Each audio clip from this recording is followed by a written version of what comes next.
folks, and welcome to another episode of Michael in the Backyard. Well, there's certain things I should be working on, and there's things that I want to work on. Today's going to be a want to work on, so it's going to be a great video, I feel.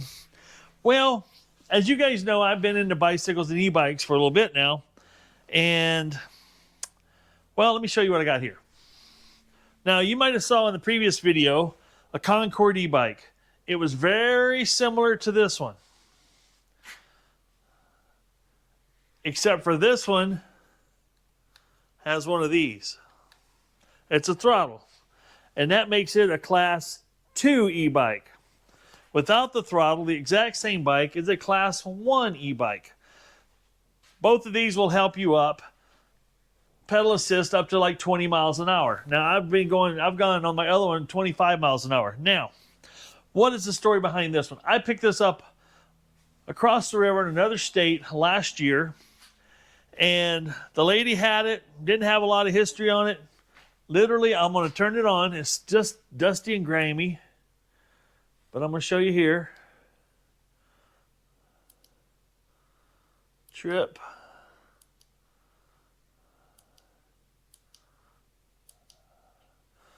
"13 miles.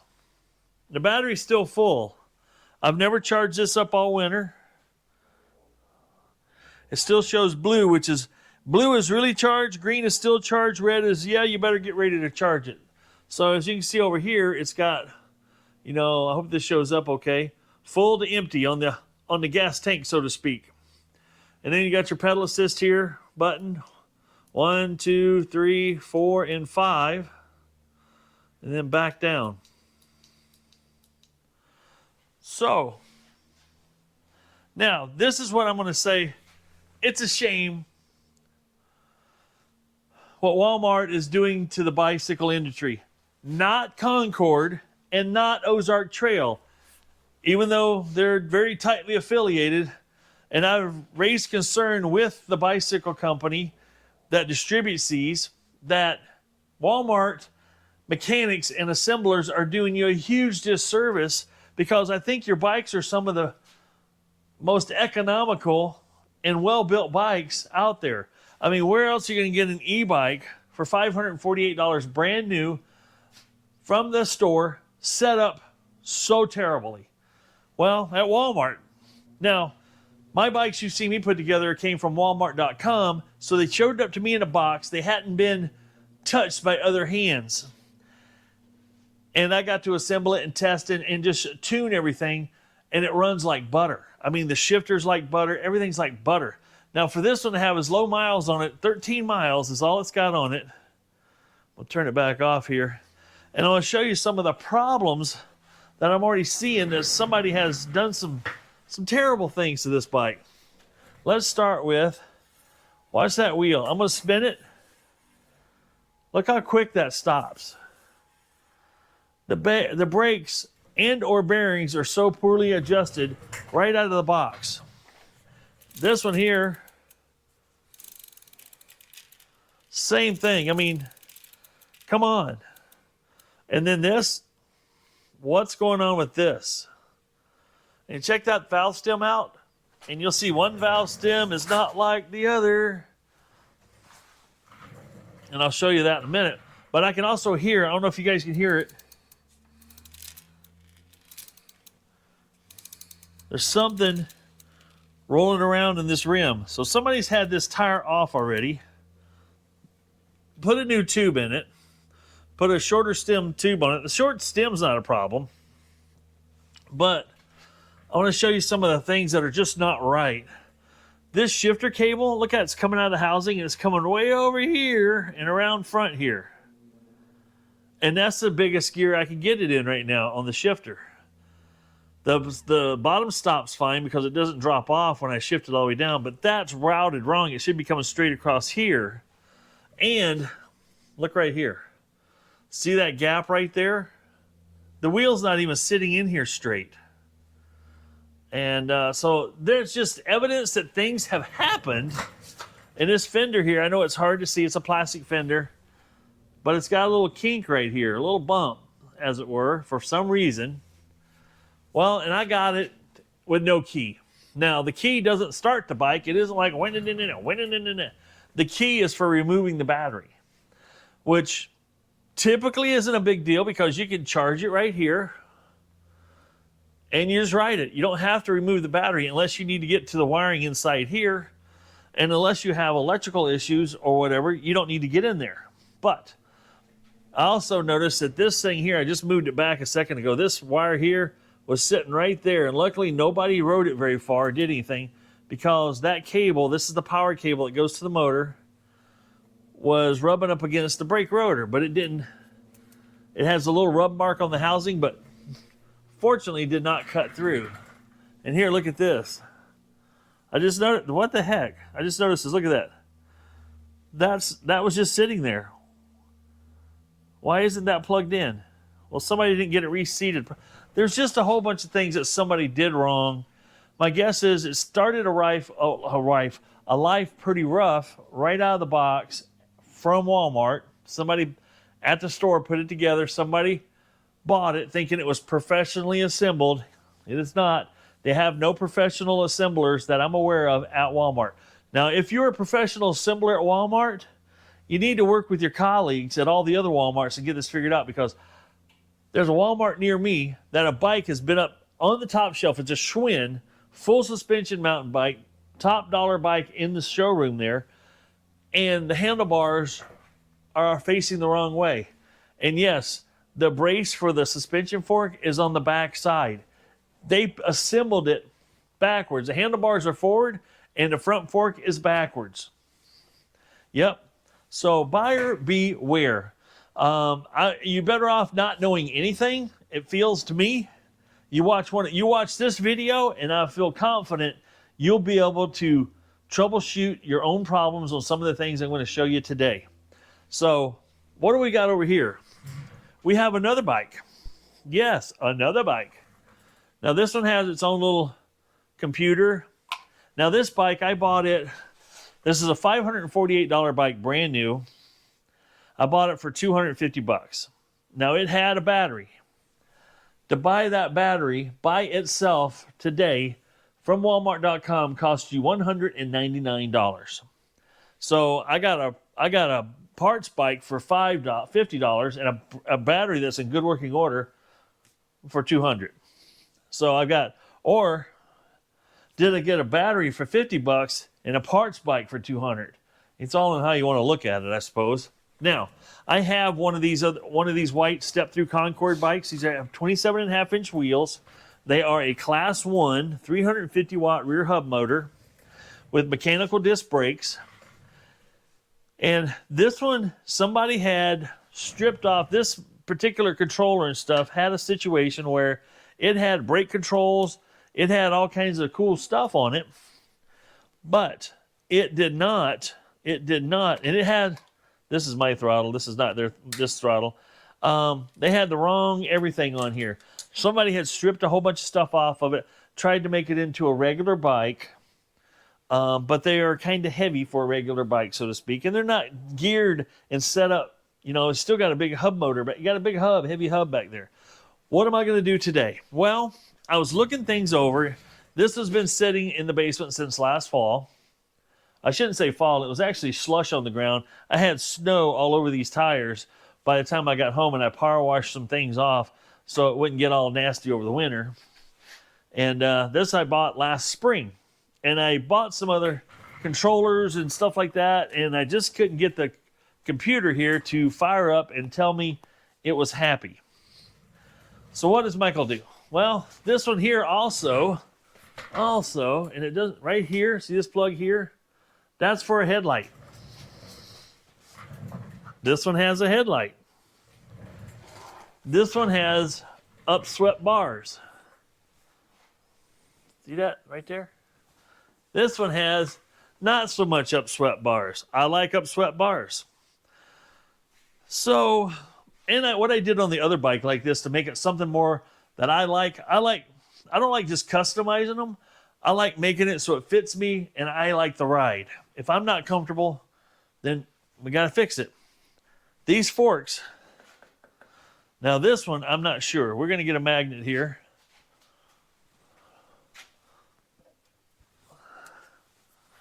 This one may not be. Look at that. That is a steel front fork. What is this one? Is this a steel one as well? Looks like it. Now these are aluminum frames, but a steel front fork. That front fork is heavy. And they say the bike weighs 49 pounds out of the box, right? So I went on my other bike.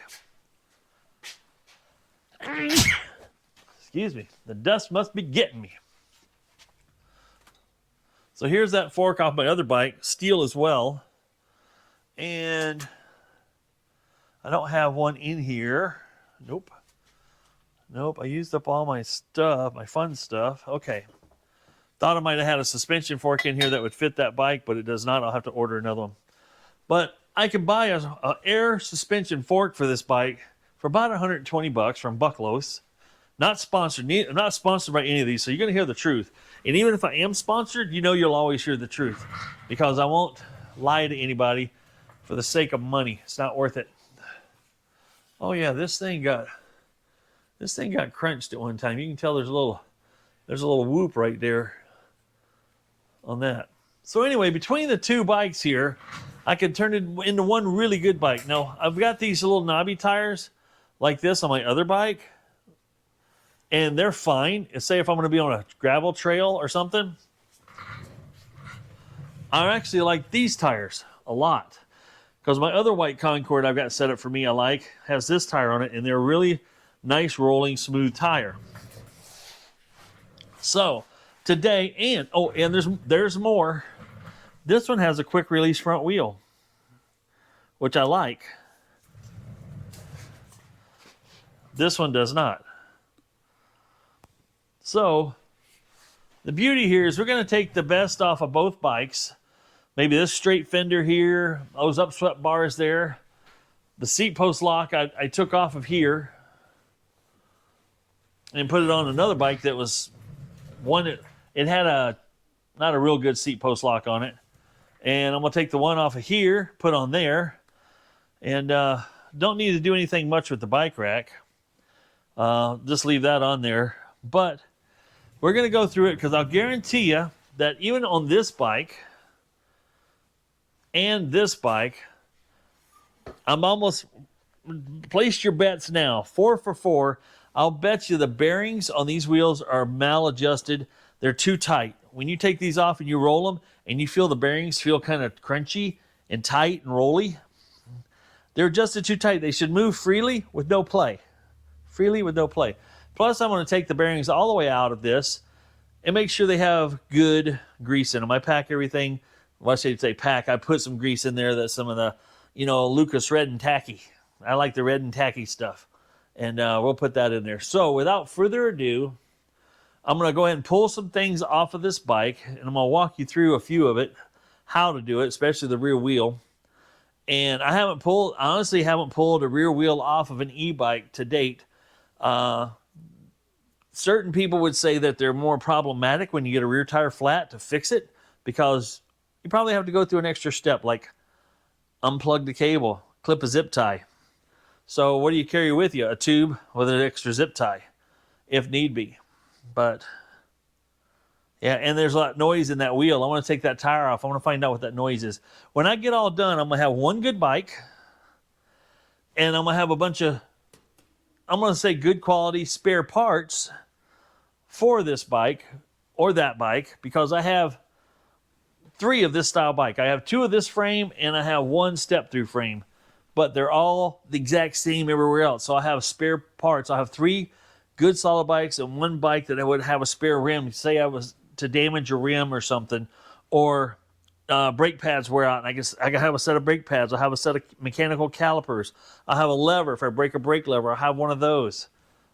This one actually already has I don't have to buy one of these. It has a ding-ding bell.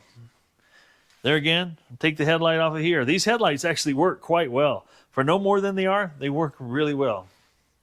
Okay, without further ado, I'd say we get the front wheel off of this first and place your bets on the bearing adjustment. Oh, and if you watched the last video I did where I 3D printed, check this bad boy out.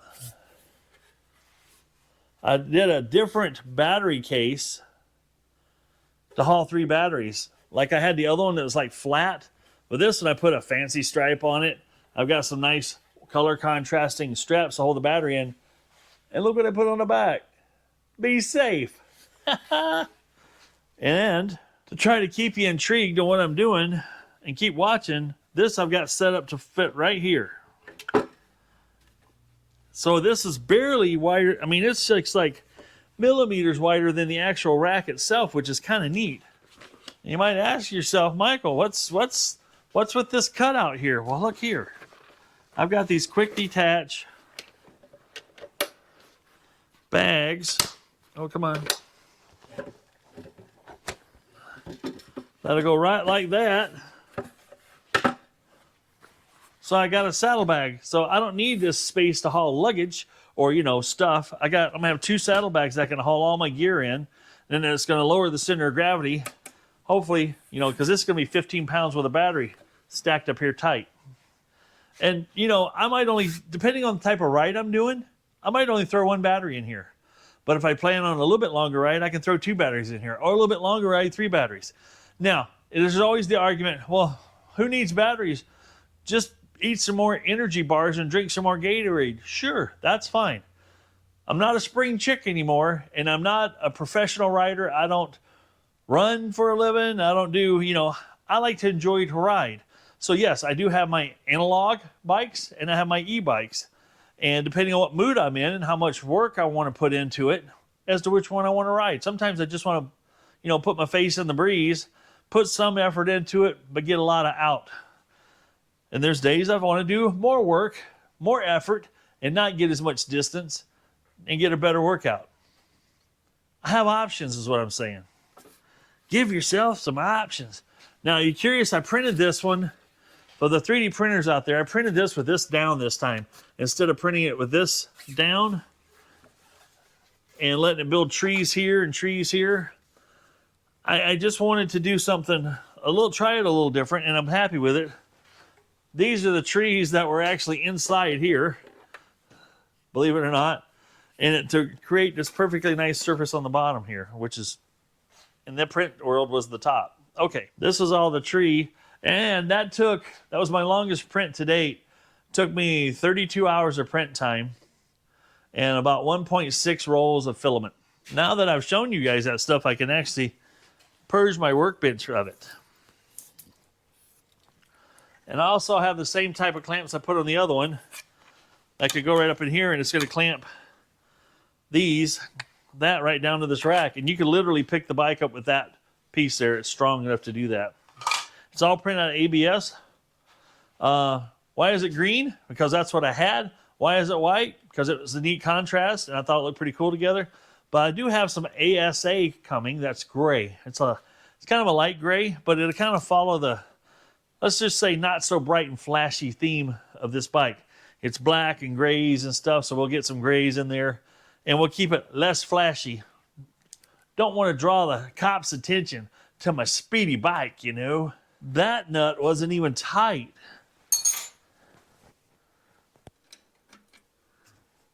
That one's barely tight. I hope nobody actually rode this. They could have got severely hurt. How tight's the bearing? Oh, gravel tight. Okay. That's bad. I have no understanding of what the game plan is on these particular wheels when they have these adjusted so tight. Now I'm going to see if I can get rid of this here. See if you can hear this. You shouldn't hear anything. I mean, it should be dead silent when you rotate that. But I can just feel, it feels like there's sand in the bearings. And it's only because these bearing nuts are just a skosh over tightened. I mean, so slight. Every one I've had to do, I've had to just back it off a touch, and then they were smooth as butter. We're going to set that wheel aside. We'll take you guys around to the back wheel now. Now, in order to change the back tire out, you want to adjust the gears down to the lowest gear. Let me show you here. I I want everybody to learn along with me. So this is right here right now. I'm going to click this down and pedal this around.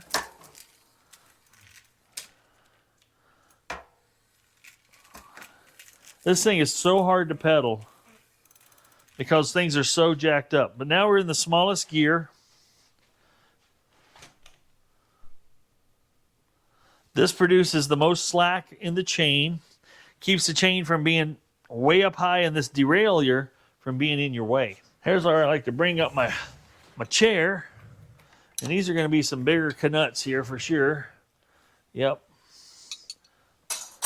Wonder if I can use this wrench that came along with something. Almost. Is it really? Huh. That's a 17 and a 19. Bet you that's 18, huh? That was a cheap looking wrench, wasn't it? Because it is. We'll get this down to the bare frame, and then we'll go after some of the componentry.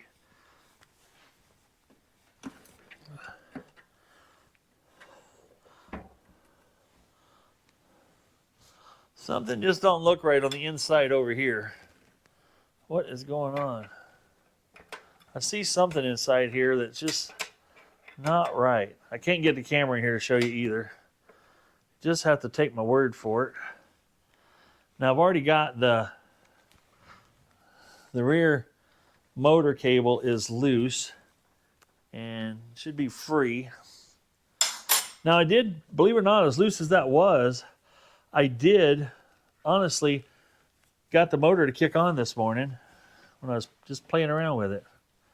Let's see here. This looks like it should sneak out the bottom. Something tells me I'm glad I got a parts bike. The kickstand bolts are, that's a problem. There we go. Why is that? Oh, wow. A little bit of a wrestle. Okay. I think this axle's bent. I really do. This nut was put on wrong. Or this washer, it's got a flat spot inside. The flats are lined with the flats of the axle. And I think it was put in backwards. I'll be honest with you, these bearings don't feel too bad. Well, we got that off, so we'll dig into that a little bit later. Just looking over some other things here. I think this rear derailleur is fine, other than everything's loose. The brake pads are like brand new. But definitely something will bring you around here.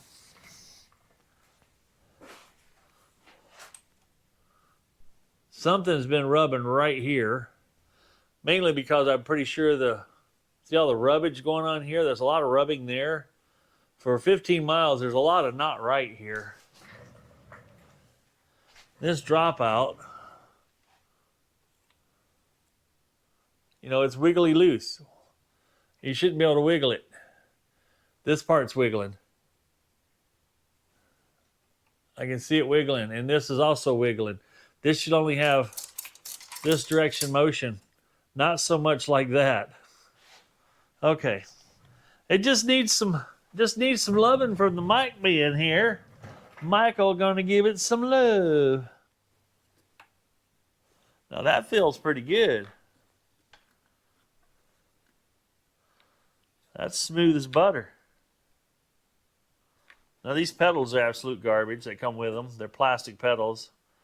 They make them look like MTB pedals, but I'll tell you what, my experience has been so far. I'll show you the kind of pedals I've been running. It'll be a style like that with pretty tall metal spikes on them. And that does not let your foot slip around on the pedal. I've got that style and this style. And those are replaceable lugs as well. You buy these and they come with a little wrench, and they come with extra little, in case you get a rock strike on one and just tear a few of them off, and you can replace them. All right, just like that, we've got it down to this little beauty here. Now when it comes to the teardown, it doesn't take much to take a bike apart. And I don't want to come close to insulting anybody that says, this is a lot like engine building. It's not. But one of the things I can say is that, like engine building, everything comes apart really quick. but can go together. To put it together right, you got to do it slow and correct. I'm trying to figure out what I want to take off next here.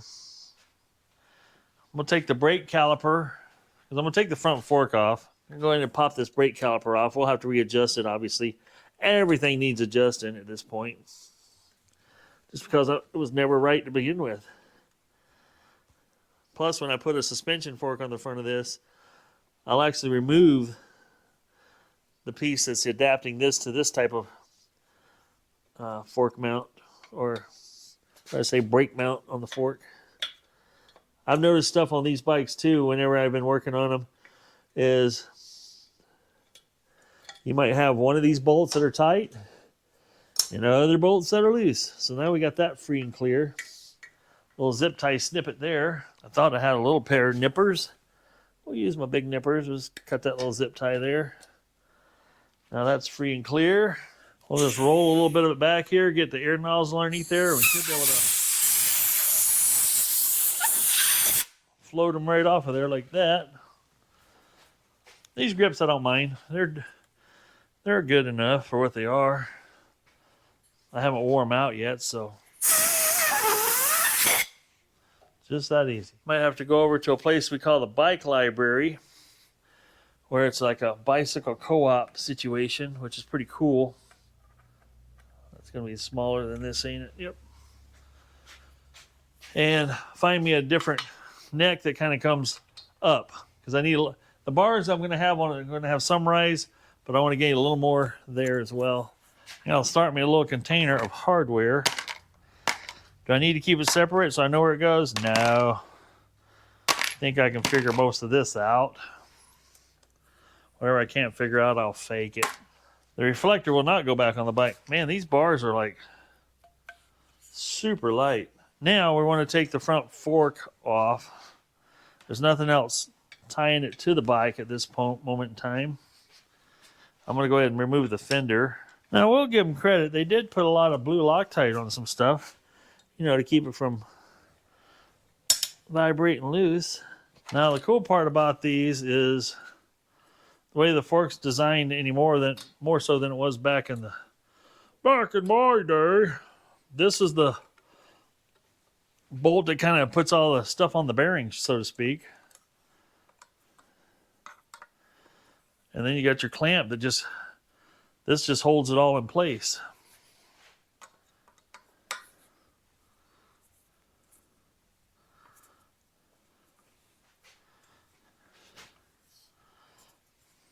Once I back this out, I made the mistake relearning some bike stuff here last year that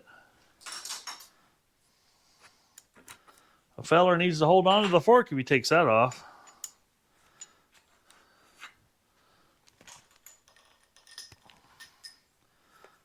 My daddy always said, don't use your hands for hammers. There we go.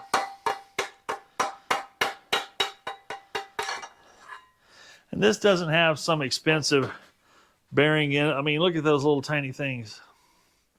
But they work just fine for this. We're talking, this is a road bike. Now I'll take all this stuff out. I'll just put it right here in the same order that it came apart. We'll put this back on here. All these spacers. Put that right back in there. We'll just keep that all together as an assembly. We'll clean the bearings up and we'll knock the races out off of that. These races will be just fine. We'll just clean them up. Now this has the illusion, because this is tapered, that this has a tapered neck or tapered stem. It is a straight stem. It's just an illusion because the outside is tapered. And all this is hanging through a rubber grommet here. None of that's going to get hurt hanging there freely like that. What do we want to do on the back end here, huh? I just don't know.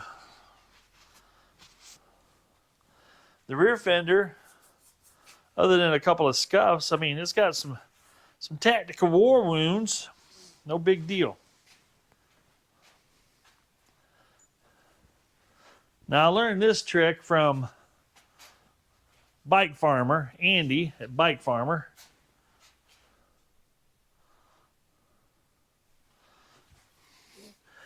This is Favor. I think he uses a different brand, but just give it a spray. This helps pick up the dust off of it, helps clean it. It's looking pretty nasty, as you can see. But just this furniture polish, as it were. And just a nice microfiber towel. Oh, she shines like a diamond in a goat's butt. Oh, yeah. Bring it right back around. Not that it wasn't around. I mean, it's been right here the whole time. Well, freeze-dried something or another on the surface there. Don't be alarmed. It's not coming off. Put a little dampness of some brake clean on there. Just a little bit. Oh, yeah. Some kind of sticky goo. Took it right off. Now, some of you haven't asked the question yet. Maybe you already did, and now we're going back to it. Maybe I can answer it for you. I was like, Michael, you don't have a key to this bike, so if you're going to run multiple batteries on it, how you plan on changing the battery out? Well, the cool thing about, I think it's phoenixusa.com. I'll pop it up on the screen here if I remember to even do that while I'm editing. I may not, but I reached out to them. They're the support for parts and all the Concord and e-bikes that I bought.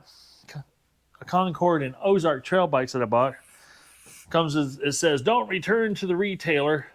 Please reach out to us and let us fix your problem. So it looks a lot better. And so that's what I did.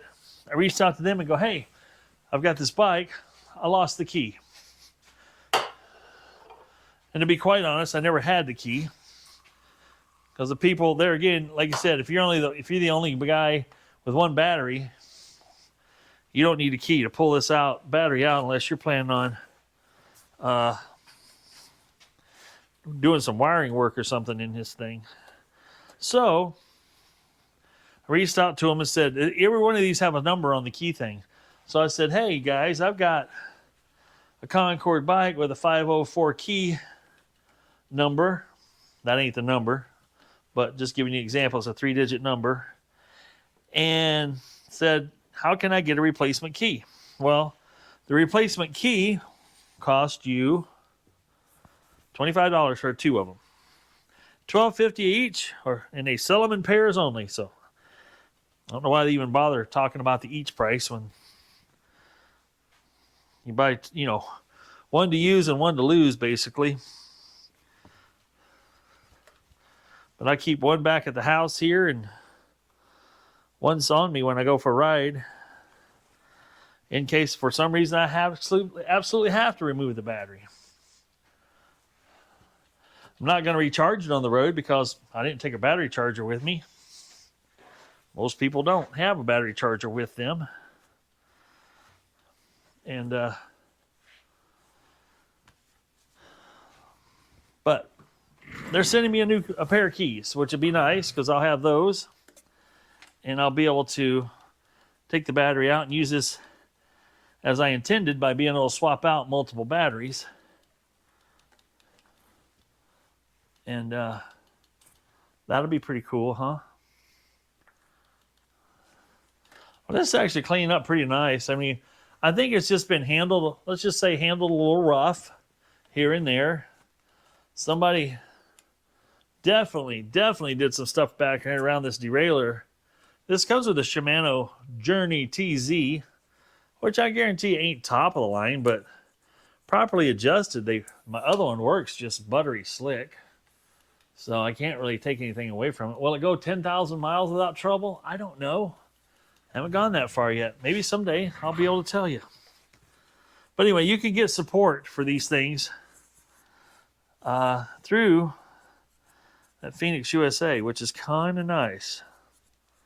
I'm just wiping things down, trying to get it look a little respectable, like somebody even cared for a little bit for this old girl. These pedals are coming off, that's for sure. Don't like them. Any guesses on how much that frame weighs? Okay, it's not just a frame. It's got a whole bunch of other gobbledygook on it.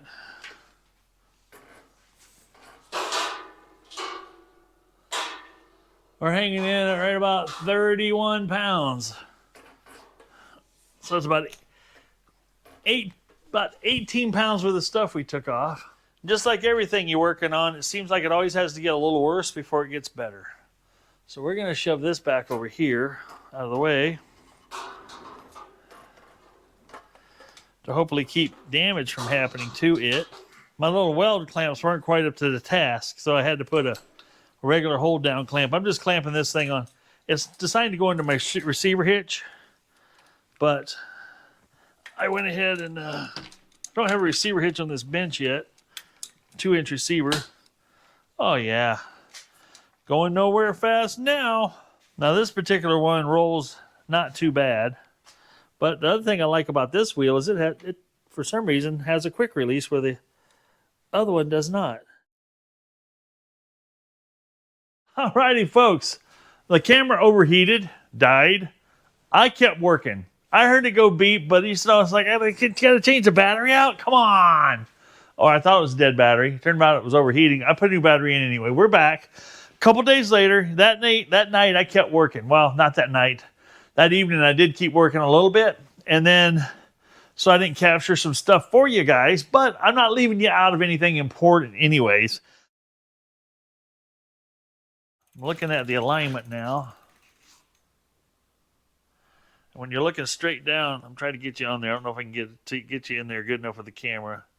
But I'm looking at how this and this and this is all straight up and down from one another, so it's not pulling one way or another. Looks like the teeth here. So I'm bringing it around like that, just roll it around freely. Let's see if I got no play that way, a little bit of play that way. So that tells me that could go just a little bit further, but we don't want it to climb behind it. So we're going to see if we can make my stop, just my stop a little bit. And I know if you haven't played around with this stuff, it can be a little intimidating, but I always learn by doing. Climbs right up.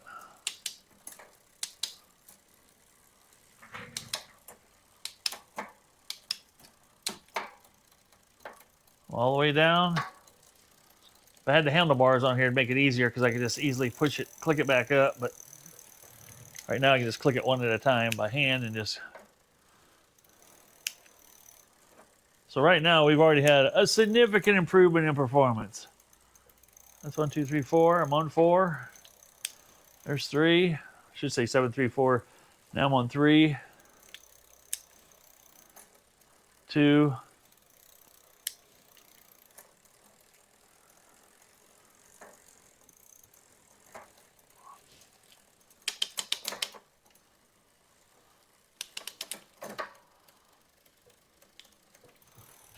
Now here I'm hearing a little noise. What am I hearing?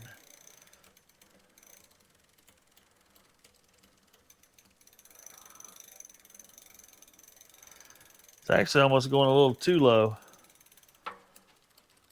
I can hear it going.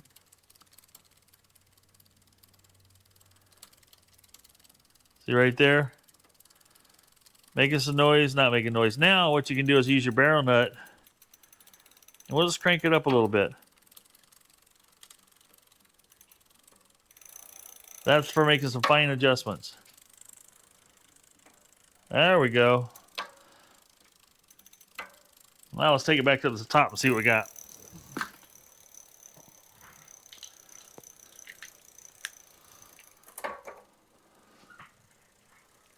I like when I ride my bike not to hear any gear noise. You hear the chain just going through the thing, but you shouldn't hear any kind of clickety-click clicks. Need to back that out a little bit. That first gear felt kind of tight going into first gear there.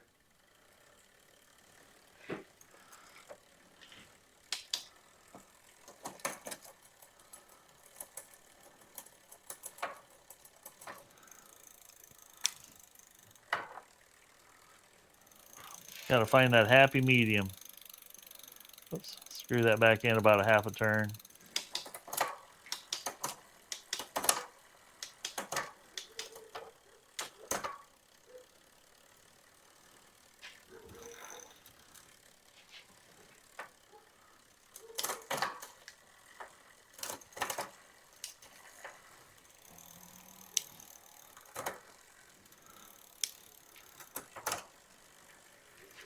There we go.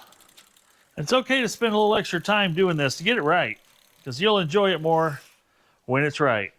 Now we need to get around here and start messing with the disc brake, because right now that's another factor that creates drag. And as you can see, this thing is actually freewheeling real nice. This thing has very little use on it. It's just had the wrong kind of use for some of it. We'll see if I can get these adjusted back in right. I found it was easier to get that back wheel off if you just get this out of your way. Now this particular mount here mounts up nice and solid. There is no adjustment here. This is just, they got blue Loctite on this, and it's just tightened up onto the, holds the caliper mount to the frame. So we get that good and snug. Chances are the brakes are going to drag now. They are not dragging. I'll show you what I'm watching for here. I'm going to see if I can get you in on the camera shot somehow.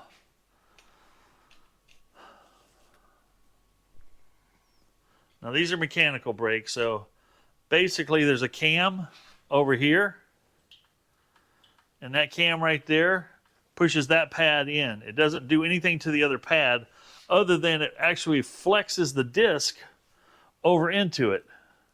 There is no mechanical slide or any kind of movement that happens there due to like you have on your car brakes. These are a little different.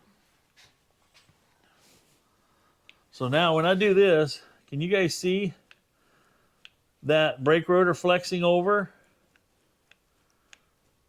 It's flexing towards me right now. That means I need to take this part here and shove it that way. Because what I like to do is adjust it so this back pad, or this inside pad as it were, now I'm going to pull this pad over till it's just touching. Trying to get you in here tight, but it's kind of tough sometimes. So now I've got that pad in there. I pulled it over this way till it's just touching. Hear it rubbing a little bit? Now I could have done this on my truing stand, but I did not.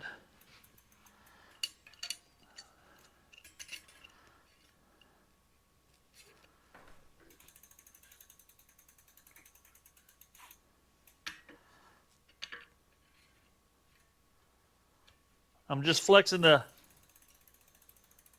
See, now it's not rubbing at all.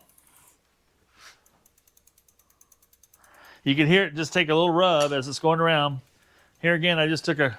This is probably not the proper tool, but you're not doing a lot of pressure. I just bring it up there so it's close and just give it a little tweak.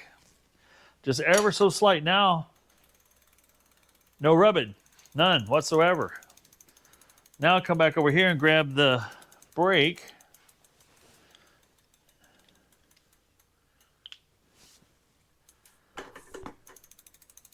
Whoops, hit the camera with the pedal.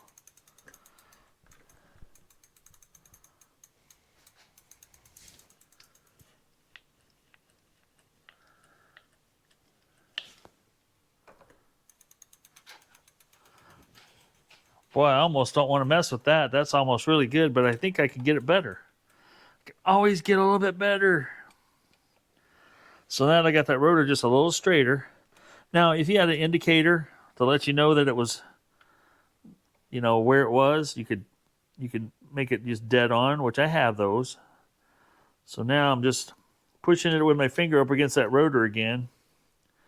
Then we'll snug this back up one more time. I'm not going tight. Not yet. Not yet.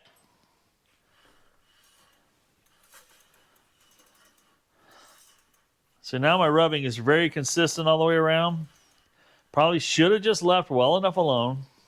And see, I didn't tighten these bolts down. Whoa, we fell down. What happened? Oh, what happened, guys? What'd you do while I was gone?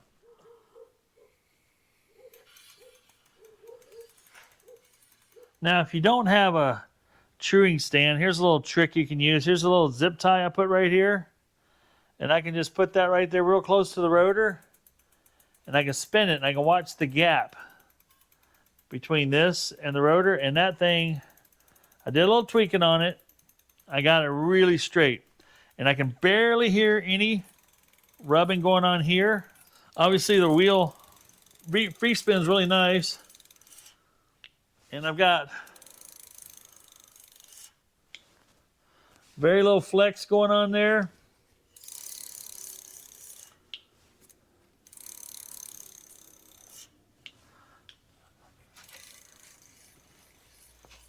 I'm going to go with that for a little bit.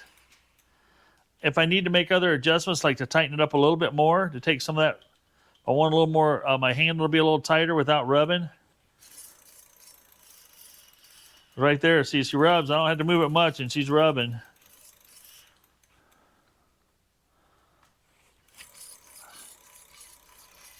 We're going to run it right there because that's very little. I don't feel that this bike was actually broke in yet. We're going to plug this back in, and typically there is a mark. Is there? Yeah, there's an arrow right here on the back side. And where's this arrow at?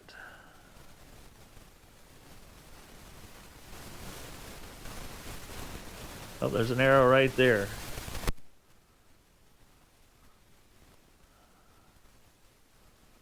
So just line your arrows up. They're very hard to see.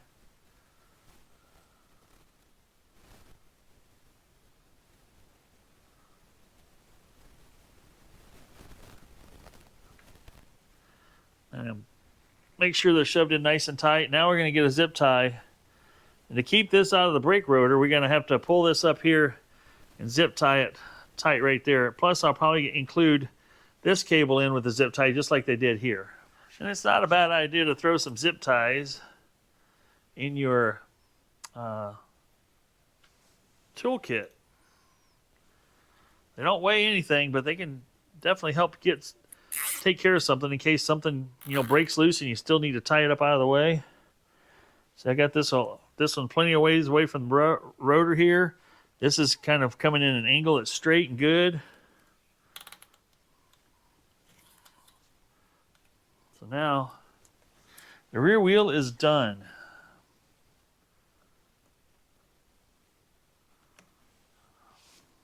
Make sure you clip those off nice and flush.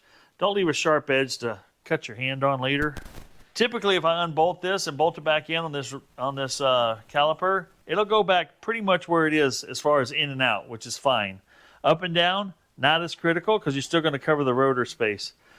This is a pain to get around when you're taking the wheel on and off. And the biggest pain was honestly these bolts, these nuts, and the bolts sticking through on the back side of the kickstand. Now, some of you might say, well, just get rid of the kickstand. I like kickstands. I don't like having to always find something to lean my bike up against. All right. Next thing that's got to go is these pedals. I do not like plastic pedals. Just remember, one has left-hand threads. This is on the left-hand side of the bike, and it has left-hand threads, so you got to go righty-loosey. Now, this doesn't have a wrench here. This one you got to use a hex wrench to install. What size what flavor is it? I think it's 8. Yep. These threads aren't coming back. This piece isn't going in real smooth, but I'm not cross-threading it. I have a feeling since it wasn't tight. If you don't have tight pedals, you will absolutely destroy the threads on your crank. That's for sure. And I had it happen to me from one place that put a bike together for me, and they did some service work on it because it was my first major league e-bike, let's call it, and they had to replace some stuff. And turns out they put the pedals or the crank arms on the wrong side, so the left was the right and right was the left.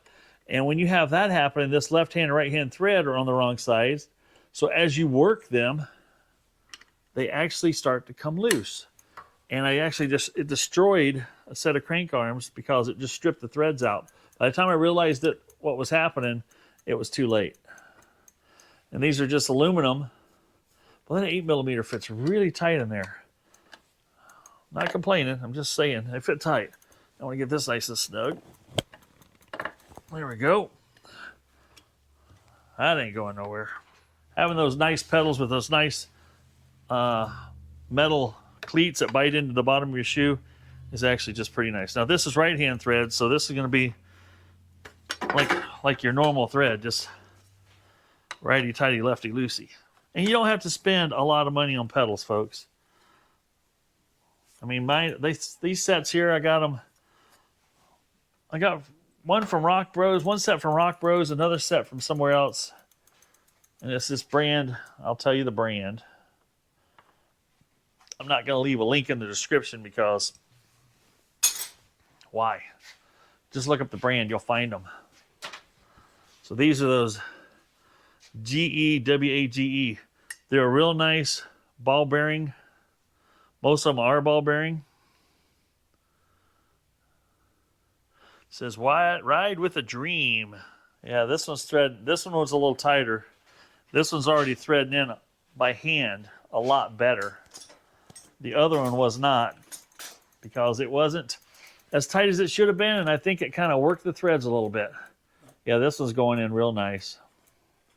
So, good thing we caught that one in time and didn't keep riding it like that. And I can't stress enough, if a bike shop's not putting your bike together and there's somebody at Walmart putting it together for you, now typically the bikes don't get shipped with pedals because it adds extra width. The pedals come in a box and you put them on. And at your Walmart, where this bike would have originated, whether it was Walmart.com or somebody got it shipped to their house and didn't have the right tools to put it on there and properly make it nice and tight. Yeah, I like that. That's smooth now. Oh, it's going to be so nice. Back end's done. Anyway, you better double check their work. Unless a bike shop did it or the regular bike mechanic that does it full time, these folks at Walmart, and I hate to bash on Walmart too much because they're, again, the team they've got now working on improving their bike stuff is doing a fantastic job with their mountain bikes and the Ozark Trail, the gravel bikes, Ozark Trail. The Ozark Trail and the Concord would be the only two bikes I would buy from Walmart at this moment in time. But yeah, that's, look at that. There's no way that would have coasted before the way it was. Everything was so maladjusted. They had washers on the wrong side of things, flipped around backwards. I've got all my washers back on the proper side of things, and that freewheel's like a dream. You're going to coast down those hills and outcoast most of your friends. Alrighty, I'm going to take this reflector off not because it's a safety issue. I put an actual light back here. I got a whole container full of reflectors and plastic pedals that I pulled off of bikes. And there again, if I break a pedal for some reason, I got spare pedals that I can put on that will definitely be great backup pedals, but they're not my, what I want to use every day. If you've got a good tail light and a good front headlight, all these reflectors are put on here because they require them to. And don't get me wrong, I'm a big safety nut for sure. But I put the safety where it belongs. I got the headlight, tail light. I got things that people can see. And there again, when I'm riding, I try to keep my head on a swivel. This bike's looking gorgeous. Now, the key did show up. I ordered the number key, so it did do exactly what is kind of weird. So let me tell you a little bit about the blind faith on ordering the key. So I got on Phoenix USA, ordered a key, and I might have mentioned this earlier. I did, I think. But I ordered the key, and I had to trust them that I said I had this number key. They go, okay, do you have this bike? And I'm like, yep, that's the bike. Can you send me a picture of it? Yep, I can send you a picture of it. And I did. And then they go, okay, after I sent all that in, they sent me a link. And it was a link to a website I'd already been to. And I was like, okay, what's this going to do for me? And so it doesn't say what key number you're ordering or anything like that. I'm turning this back on now.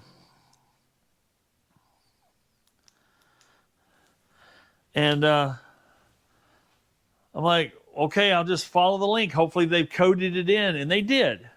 But it'd be nice if they communicated that, hey, this is the link that gets you to the number key you requested. Don't have to do anything else. I'm like, okay, sweet. So anyway, a little bit of blind faith, as it were. And that's where we ended up. Now I'm kind of curious. I've got this on pedal assist too. I'm waiting on two things before I put the front end back on.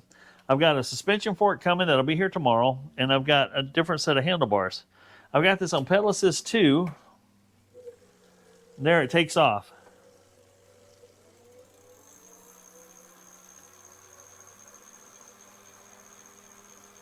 Not balanced. Now this is a class 2 bike, which has a throttle. So long as it's spinning, the throttle is working. But you got to get it going. Now this class 2, because it only has a 350 watt motor.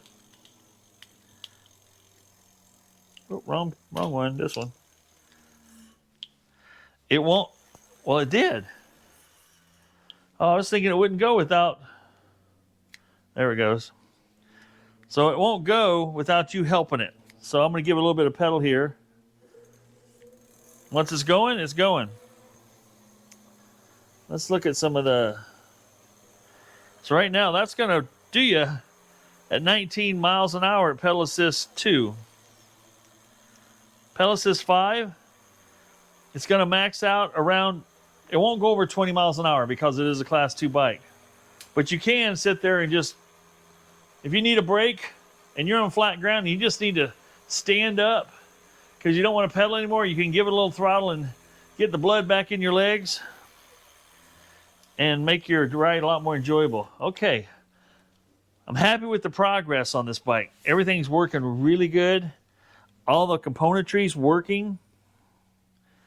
The other thing these things are hooked into that you may not be aware of, on a throttle type bike, if you got this extra wire on the, or extra cable or wiring coming off your brake lever. So if you're going, let's see if I can get this to do it. Sure I can. There it takes off. So right now it's going, and I'm holding the throttle. But as soon as I hit the brake,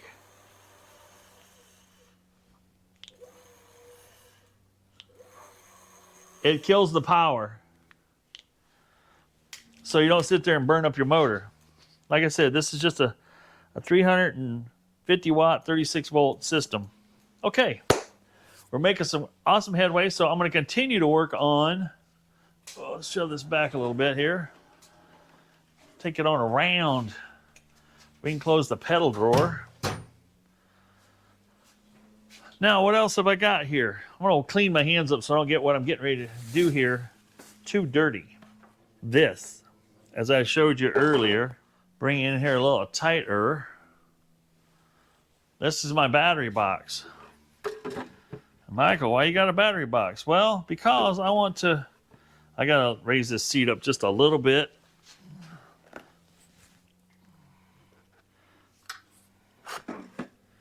Not much, but just enough.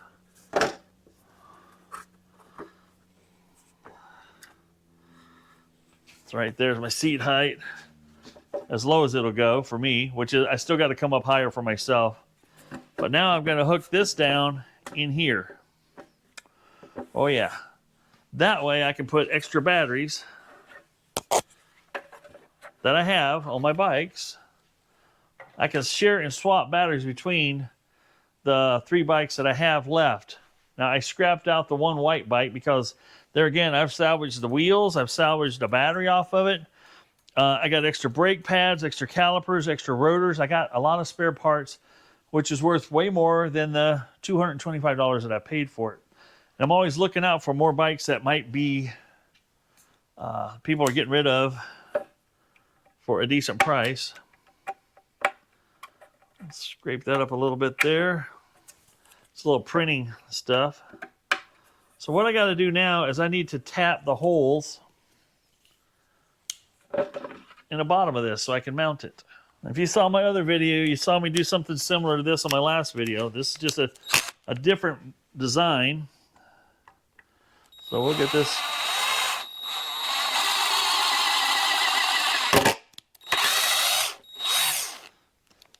The ABS print's really nice. It's nice and firm to tap. I put extra walls around the holes so I have more meat to tap into.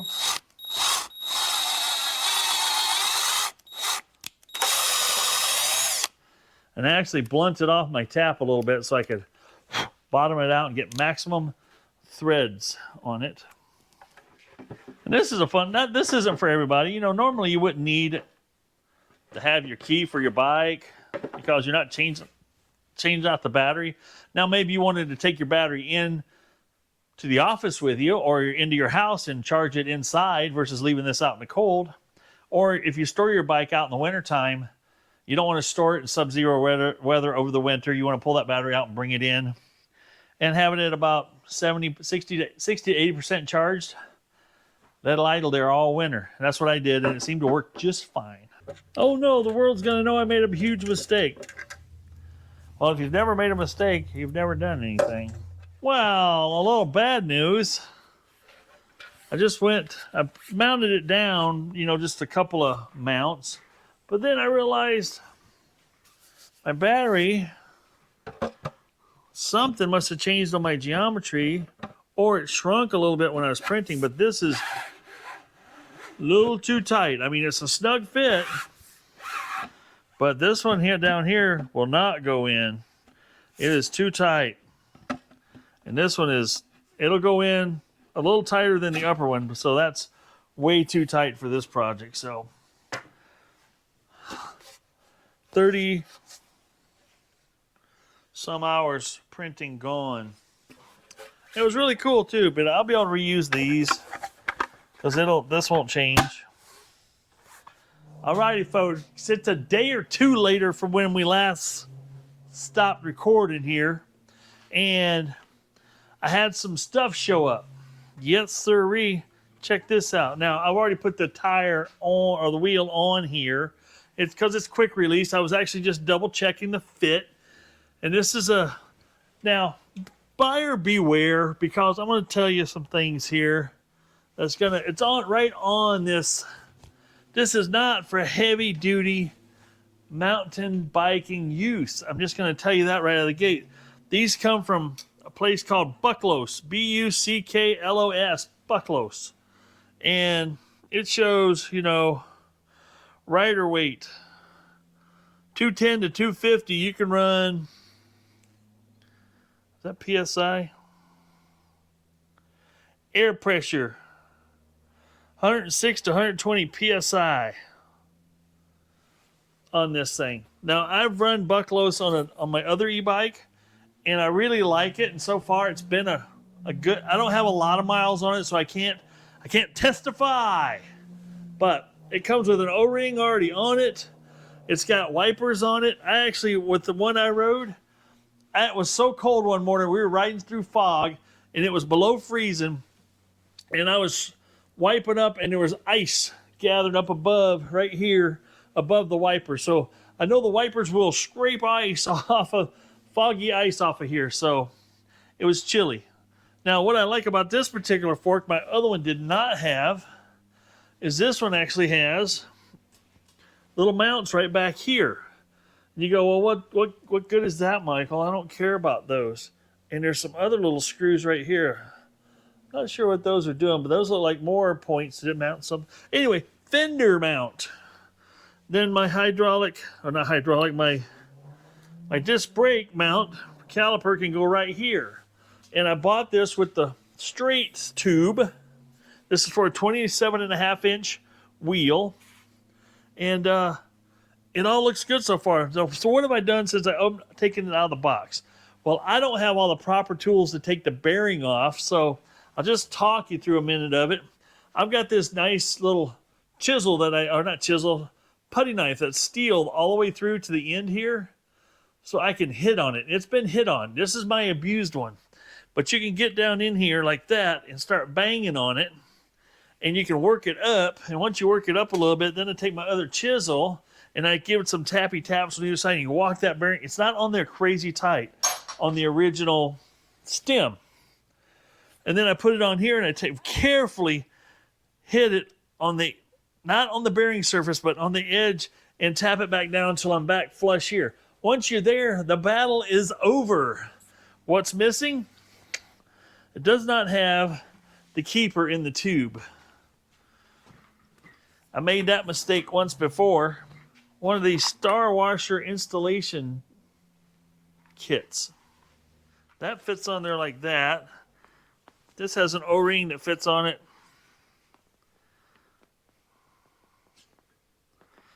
like that. And you can kind of bang, bang, bang-a-rang right there. Let's just see how well that works.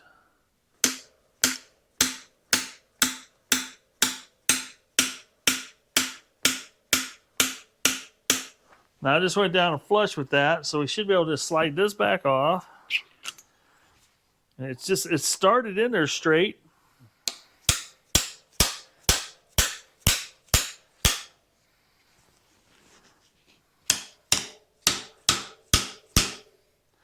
There we go, try to keep it straight. Now how deep do you go in? Well, that's just below the surface. I'm gonna look at the original stem, because if I match that, guess what? It'll work. Now we can kind of get an eyeball job here. You can see how that is in there about how far. Just happen to have my little scale here.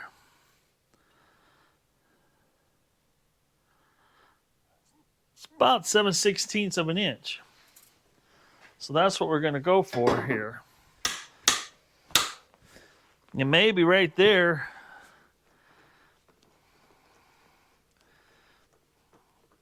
let's see here. Yeah, it looks like when you take that down to about right there to the top, that's perfect. We'll put that back in my little box. Looks like I see there's an extra, came with an extra one of those in case you break it. And it came with, I think, 4 or 5 of these. So I can do 2 more if I want. Don't see the immediate need, but it's one of them tools I was without it, and I was able to actually take one of my forks, depending on how the fork is. This one you can't because it's welded in the bottom. Like this one here is straight all the way through. You can drive that all the way through on this particular one, but you ain't getting that one out without messing things up. So that was the big win there. Get that thing put on. I'm using my chair here. It's kind of a nice soft cushion. It's going to support things and, you know, do me some good things. We'll clean this up as we go. I got this wiper. It's kind of like a dust shield. It's not a wiper, it's a dust shield. That goes over here and straddles the bearing, and that'll ride around perfect like that. Let's make sure I got the right one here. Are they both the same size? Yeah, they're identical, so I could use either or. And this isn't a king bearing headset like I got on my mountain bike, my heavy duty mountain bike. This is just your standard bearing, nothing fancy about it. We're going to get this sticky stuff off of there and put some nice little red. I'll use this Lucas Red and Tacky. This one will go with the bearings pointing down. Nope, wrong way. Pointing up. Got it wrong. Yeah, because this will ride here on the cup itself. Sorry if you're hearing the windmill working in the background. It's making me some electricity. We're going to pack us a little. You don't have to get carried away with the grease here. Got to keep in mind, this is just your steering. And I shouldn't say just your steering. You know, this is, you want to keep it lubed. But this isn't also an area that's under a lot of rotating mass, or, you know, it's under pressure of the weight of the person who's putting on the bike.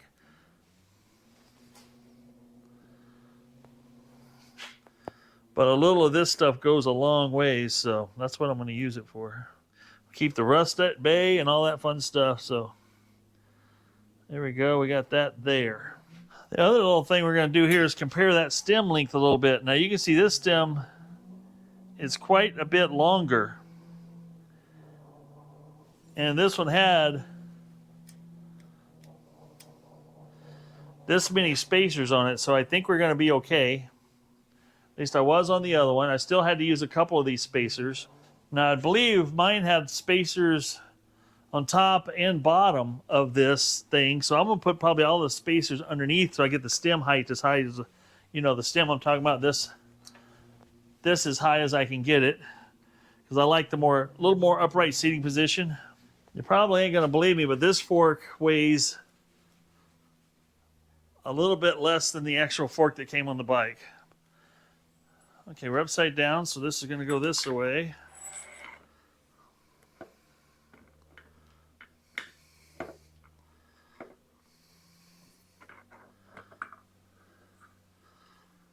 Oh, it's going to be buttery slick. We got the other bearing that would go in there next, because that's going to go against there. And then we got the bearing race. That'll go up against this bearing. If you put them in the wrong way, they're probably not going to function as well as it should. I'm not so sure it would function. I just don't put them in backwards. I haven't yet. And not that I've done hundreds of these. I'm in the double digits, let's just say. The low double digits. We got the wiper on this side as well. Yeah, I don't think I'm going to have any spacers on this joker, it looks like. Now, when you're snugging this down, I usually tighten it up till I can just start to feel the bearings. You back off a little bit, take some of that preload off. It's smooth, I don't feel the bearings rubbing. And I'm just going to go ahead and snug these clamps down just a little bit. Now, just to give you an idea, I'm going to hold this one up here about the same height where that bearing sits. And you can see how much difference there is here. There's probably 4 inches of difference here. Maybe, yeah, at least 4 plus. And you're going to go, wow, that changes the whole geometry. But I'm also going to take about 2 inches of that up and squish. You know, when I'm riding, it's going to be squished and it's going to work that range. Well, it will pitch the front end up a little bit, so my handlebars will be a little bit, you know, it's going to change the riding position a little bit. But so far, to date, it really doesn't change how the bike really handles. The bike still handles quite well. Now we're going to go ahead. So this brake was designed to mount to the side. See on here, it was to the side. And this one mounts directly in, so I'm going to take this bracket off. This bracket comes off, and those screws go directly into the mounts here. It's another day, and the mess has continued to ensue. We left off, I believe, whenever I shut the camera down because I was trying to get this brake rotor thing figured out down here. Well, turns out with this particular caliper, I couldn't run a 180 diameter rotor. So I broke back down and put a 160 back on it. This fits just fine now. I've got everything spinning and winning.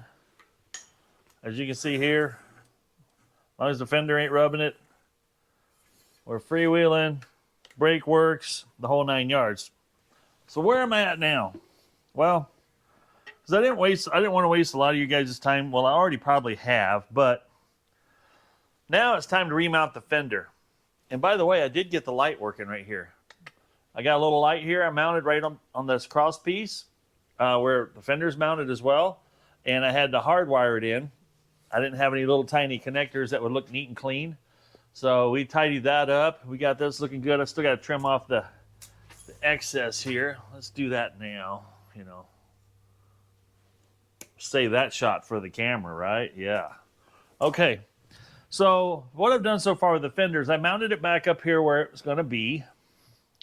But then this particular fork did have some lugs back here that the regular screws that go into like on a luggage rack and stuff, I had extra ones of those because I've taken 3 bikes apart in the past couple days and disposed of the frames and salvaged all the parts I wanted to keep off of them because they were just not bikes that were up to, I don't even want to use the word my standards, but just up to something I wanted to hang on to. Or it was too much money to bring them back up to where they needed to be. So their parts were worth more than the actual bike. You know, it's one of those things I could have put it back together and probably got $250, $300 out of the bike after I put another $200 worth of stuff into it, and it just didn't pencil out for me.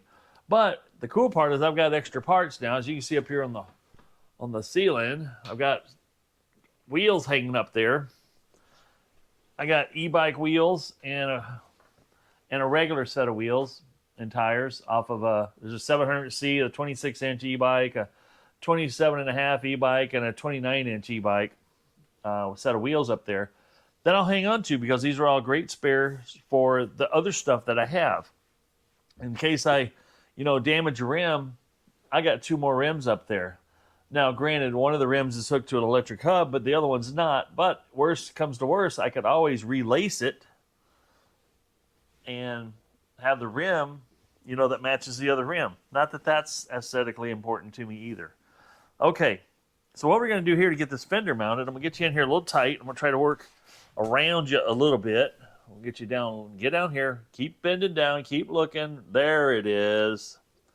Right here. So I cut the ends off the original fender mount. As you can see, there's a lot of extra material because this actually went down on the other bike. Went down here and hooked into a lug down on the bottom, which was clear down here. So the nice thing about this one, I didn't have to buy anything that wraps around here. I could have 3D printed something too, but since I already got these lugs, I just cut these off right here.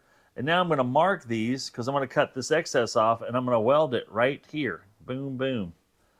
And I'm trying to get the gap to look even all the way around, because if it's like that, that looks stupid. If it's like that, it looks stupid. You gotta have it. That's one of the aesthetically things I have to do. Aesthetically. I'm not gonna say that word again. It's crazy. So I'm gonna kind of eyeball right about there.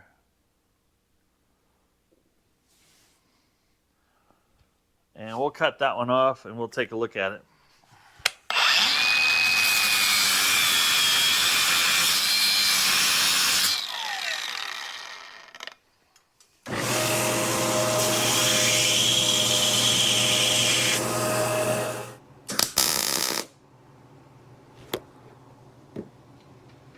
Stuck the landing.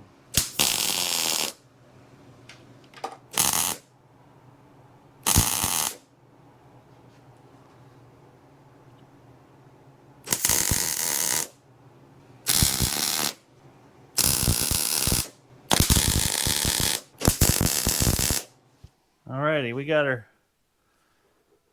We're not looking for crazy pretty. I don't think I'm gonna even grind that weld off. I'm just gonna wire wheel it and shoot a little paint-a-rooney on it. Bet you guys didn't think I'd work in some fabrication on the bike buildification. This is one of those situations where you spend hours of fabrication and you're just hoping. I mean, we spent hours. I mean, minutes. I mean, where'd my screwdriver go? There it is.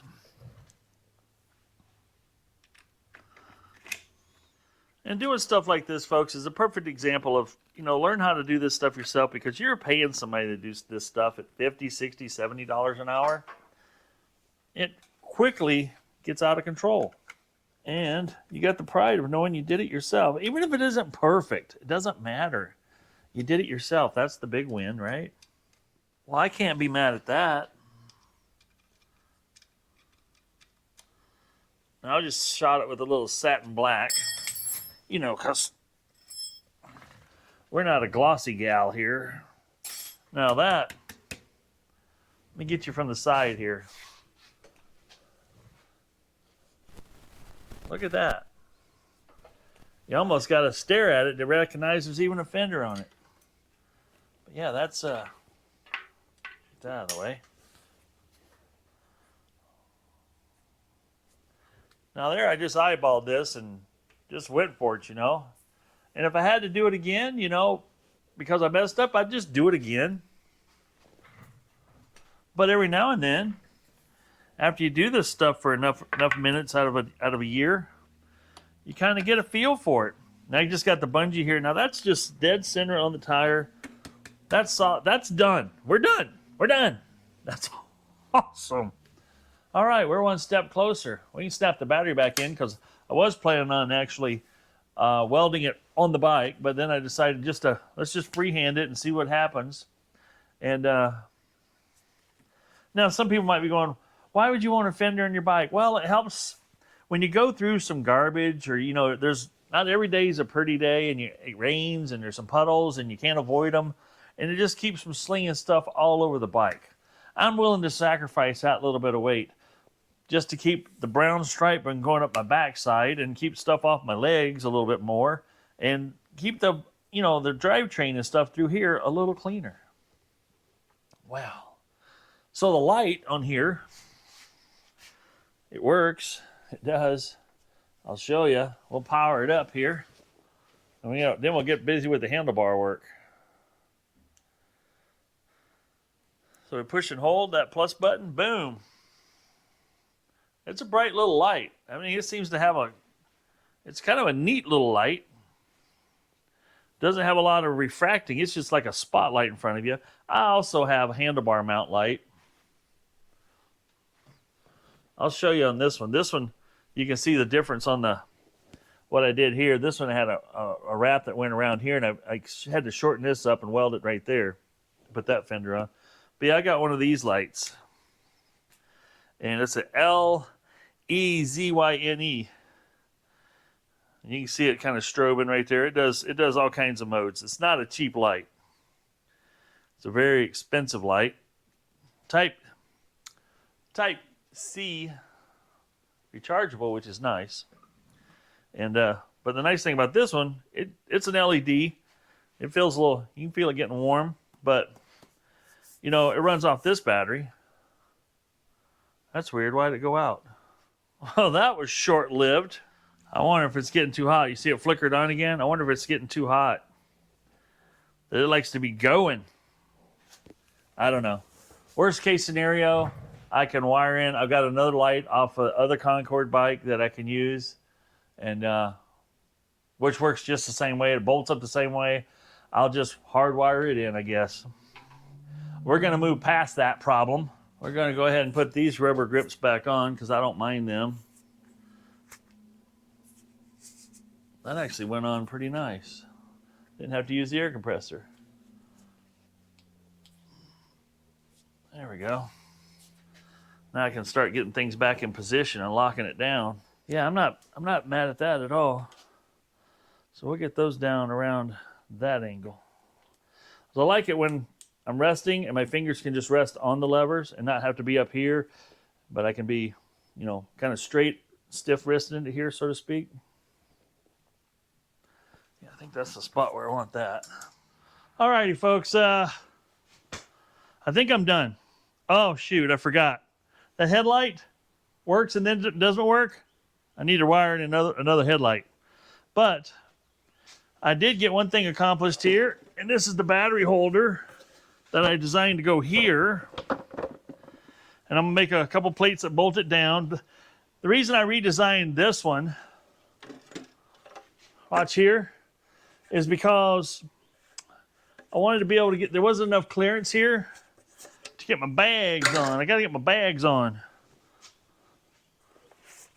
These are my little saddlebags, so with it down and in place, I can actually work these little clippity clips, and they're quick detach, so I can actually slide them in there, get them in, and they don't interfere with the battery, which is nice. Will they interfere? No, they don't get in the way of nothing. The battery can be in there. I can put them on and off. Here's the battery going in and out. Now I did print me for this one here, I got a, look at that, I put no charge, safe, spare parts. I put that on here. This guy was to go right here, but I made a mistake. Yeah, it happens, folks. I make mistakes. I had to do a little fitting on there, but I'll bring you in close and show you what I did wrong. I got my measurement off here. This isn't quite where it needs to be. So I moved this in on my drawing. Well, actually, I moved this ahead 9/16 of an inch, which now that I'm looking at might be a problem here. Dang it. We'll get it sorted out eventually. All right, we've got the bike all put together. I think I want to do a little more cable management here. Pretty sure that needs to happen. But let's take it for a test ride.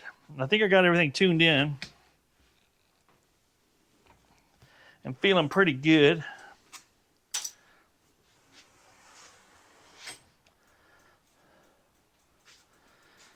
Now with that front fork the way it is, I noticed that it likes to lean a little more. You can see that one over there, it leans a lot more. So these kickstands that come on it, they got a little screw on the back that you can loosen up and make it at least lean less. When you got more weight on here, you want that to be pretty well planted. Now this battery has 3 bars out of 5 left, which is enough for me to go on a short little jaunt. I also took this seat and I tilted it forward a little bit so my sit bones are sitting here and my perineum isn't getting squashed. Okay.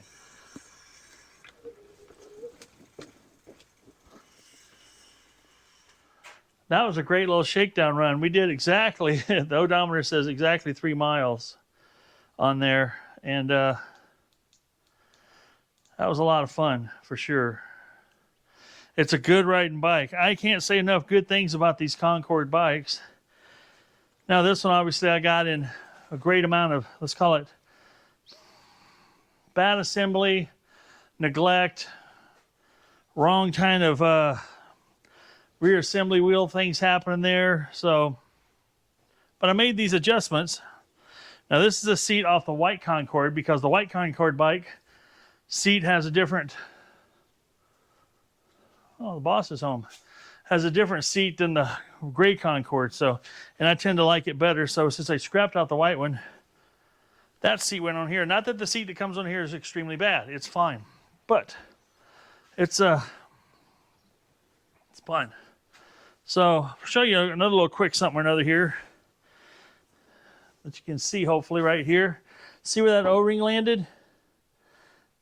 And that's just going up and down bumps and doing different things. If your O-rings ends up clear at bottomed out land, then you want to run more air pressure that's in it. I honestly haven't checked the air pressure in here. What is that? Is that lock out there?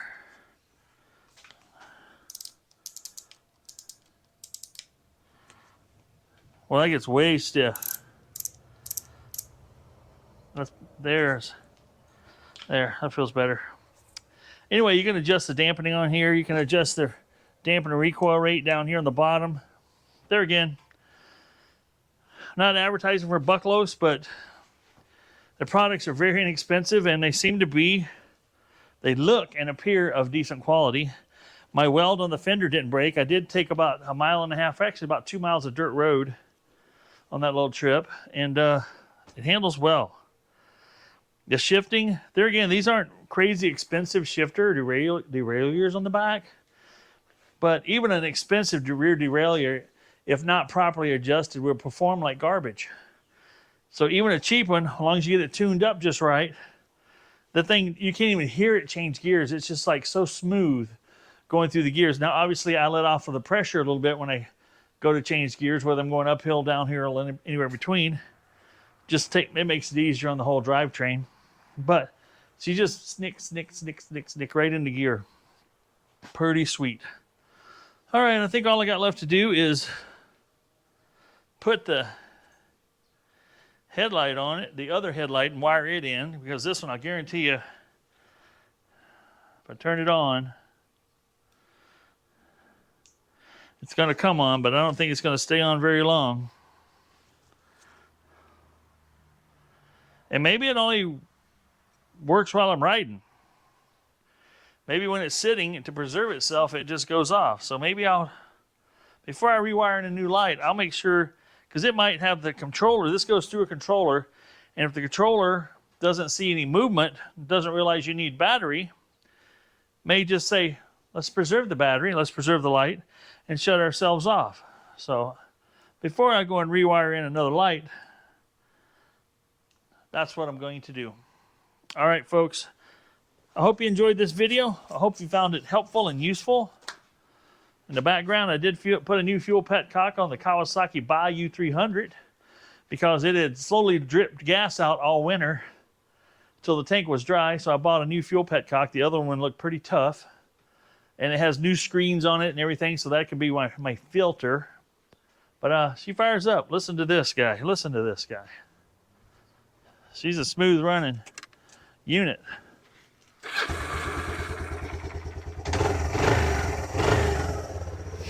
Now this thing I got from a really, really nice couple over in Illinois. They know who they are. If they watch my channel, they'll see it in action again here. It sat all winter in the upper garage, and I haven't done anything with it this year yet because the fuel petcock was leaking, and I replaced it, and now it stays bone dry. Like, you know what's going to happen? I've got to turn the fuel on. It's okay, I'm not going to ride it just yet anyway. But I can turn the fuel off, and it's also got a reserve and all that fun jazz. All right, well, folks, hope you'll enjoy this video. I hope you found it informative and helpful. We'll do more sooner than later. And be good to one another out there. Make sure you get your hour a day in. I'll be honest with you, not every day do I get my hour a day in. But on days like today, I can get my 8 hours in, 9 or 10. And keep things rolling and going. But yeah, that rearview mirror, whew. As soon as I got up on the road, I could hear something behind me. I look up, and I see the car coming up behind me, and I see it giving me a wide berth. And I'm like, sweet. I can just maintain my straight line. And we're going to get the rack on here to hold the other batteries. And we'll get the battery holder on here, or the rack, and we'll get my saddlebags on here. And then this thing's ready to do some more longer rides and bring it into prime time. I think the 3-mile shakedown run resulted in nothing needs to be touched. It's all good. And it's ready for prime time. I got to get a tail light on it. I got this one tail light I buy for my bikes that has a automatic brake light. It'll stop. It'll go bright. You can have it on flashy mode or any kind of mode you want other than off. And then as soon as you hit the brakes, it senses that change and an inertia change, and the brake light comes on, which is really cool. So there again, that way somebody can see you from a ways away and start giving you that wide berth sooner than later. All right, this is Michael saying, if it ain't broke, fix it till it is. I'll see you on the next video if I'm lucky. Be good to one another. I'm out.